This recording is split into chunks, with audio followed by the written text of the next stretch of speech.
Bom dia!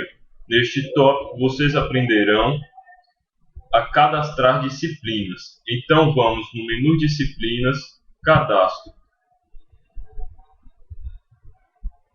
Nesta página, nesta caixa de texto, vocês colocarão o nome da disciplina. Vou colocar aqui português. Português.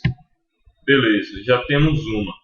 Se vocês quiserem pôr mais disciplinas, então é só vir nesse botão e clicar